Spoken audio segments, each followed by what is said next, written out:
নমস্কাৰ। সাধাৰণতে কিছুমান কমেণ্টত হেৰাছমেণ্ট বুলি কপিৰাইট লাগে বহুতৰ, যাৰ ফলত তেওঁলোকে বহুতখিনি হেৰুৱাবলগীয়া হয়। গতিকে চাওক, আপুনি কাৰোবাক কমেণ্ট কৰি থৈছে, বেয়াকৈ কমেণ্ট কৰি থৈছে, সেই বিপদজনে যিটো কমেণ্ট পাইছে সেই লোকজনে আপোনাৰ ওপৰত হেৰাছমেণ্ট কমিউনিটিত আপোনাৰ ৰিপৰ্ট মাৰিছে, বা সেইটো ফেচবুকৰ টীমেই আপোনাক সেইটোত ইছ্যু দেখুৱাইছে, আৰু যিটো কমেণ্ট আপুনি ডিলিট কৰিবলৈ বিচাৰি ফুৰা এতিয়াও পোৱা নাই।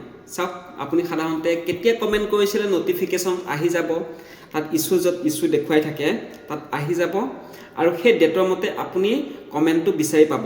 কেনেকৈ কমেণ্টটো বিচাৰিব চাওক, মই স্ক্ৰীণত দেখাই দিছোঁ। এয়া চাই লওক, আপুনি যদি আপোনাৰ ইছ্যুবোৰ ডিলিট কৰিছোঁ বা ইছ্যুবোৰ আপুনি বিচাৰি পোৱা নাই, কমেণ্টটো ক'ত আছিলে বিচাৰি পোৱা নাই, তাত বিচাৰি পাবলৈ কি কৰিব, সকলোখিনি ন'টিফিকেশ্যনত দেখাই দিয়ে বা ক'ত দেখা পাই চাওক। আপুনি যদি কাৰোবাক ইছ্যু লগাই থৈছে নহয়, ক'ৰবাত আপোনাৰ কমেণ্টত ইছ্যু লাগি আছে, ইছ্যুটো ক'ত পাব মই দেখাই দিছোঁ চাওক।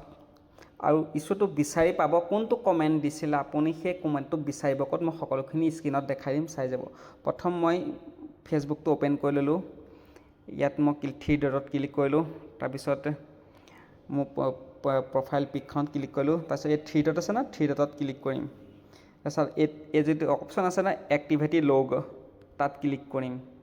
ইয়াত চাওক, ইয়াত public post, public tag, live video' এইবোৰ আহি আছে, ঠিক আছে। এতিয়া আপোনাৰ কমেণ্টত ইছ্যু লাগিছে নহয় জানো, এতিয়া চাওক ইয়ৰ কমেণ্ট, এই কমেণ্টত যাব। কমেণ্টবোৰ ইয়াত চাওক, মই কাক কাক কমেণ্ট কৰিছোঁ চব ইয়াত দেখায়, ঠিক আছে, ইয়াত দেখায়। আৰু যদি বহুতখিনি বহুত যিমান দিনৰ পৰা মই ফেচবুক ব্যৱহাৰ কৰিছোঁ সিমান দিনৰ পৰা মই কমেণ্ট যিমান যাক কৰি থৈ আহিছোঁ চব কমেণ্ট ইয়াত শ্ব' কৰি থাকিব। ইয়াত চাওক, পূৰা কমেণ্ট পূৰা শ্ব' কৰি থাকে ইয়াত চাওক, পূৰা। এতিয়া আপুনি 2001 চনতো কৰিছে, বা মানে যিটো চনত আপুনি ইছ্যুটো লাগিছে সেই চনটোৰ আপুনি পাবলৈ কি কৰিব লাগিব চাওক। উলিয়াই ল'লোঁ নহয়, প্ৰথম এনেকৈ যাব, এই যাওক 1 বুলি লিখা আছে নহয়, এই ব্ৰেকেটত দেখিছে ছাইডত, তাত ক্লিক কৰিব হা। ইয়াত কেটেগৰী আছে, ডেট, পিপল বুলি ওলাল নহয়, আপুনি ডেটত ক্লিক কৰিব। আপোনাৰ তাৰ ইছ্যু মতে আপুনি কোনটো কমেণ্ট কৰিছিলে, আপোনাৰ যে ইছ্যু লাগিছে কমেণ্টটো কোনটো ডেটত লাগিছে, তাত আপুনি ডেট মেনশ্যন কৰিব লাগিব হা। ইয়াত আপুনি ডেট এনেকৈ মেনশ্যন কৰি দিলে, বা যিটো ডেট আপুনি যিটো কমেণ্টত ইছ্যু লাগিছে সেইটোত আপোনাৰ ডেটটো ইয়াত এনেকৈ জাষ্ট মই এক্সাম্পল দেখাই দিছোঁ, এনেকৈ আপোনালোকে দি ল'ব পাৰিব এনেকৈ হা। দি পেলাই ইয়াত দেখিলে আহি গ'ল, এনেকৈ ডান মাৰি দিব। এয়া মোক সেই 8 ফেব্ৰুৱাৰীত দিয়া কমেণ্টবোৰ ওলাই গ'ল গোটেইবোৰ, দেখিছেনে। আপুনি তাৰপৰা কমেণ্টবোৰ ডিলিট কৰাৰ পাছতো কমেণ্টবোৰ ইয়াত থাকি যায়, ৰিচাইকেল বিন থাকি যায় আপোনাৰ কমেণ্টবোৰ হা। এইবোৰ আপুনি ডিলিট কৰিব লাগিব। আৰু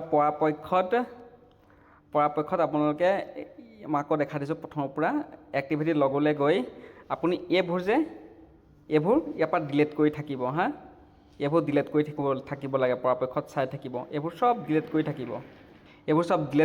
লাগে। এতিয়া ডিলিট কৰি থাকিলে আপোনাৰ ইছ্যুবোৰ ডিলিট কৰিলেও ইয়াত থাকি যায় না, এইবোৰ ডিলিট কৰিব লাগে, তেতিয়া আপোনাৰ পাৰফৰ্মেঞ্চ ভাল থাকিব, আৰু আপুনি যিবোৰ পাবলগীয়া আপোনাৰ টুলছ সেইবোৰ সহজতে পাই থাকিব। গতিকে ভিডিঅ'টো চাই কেনেকুৱা পালে লাইক কৰিব, কমেণ্ট কৰিব, লগতে মোৰ পেজটো ফ'ল' কৰি ৰাখিব। ধন্যবাদ।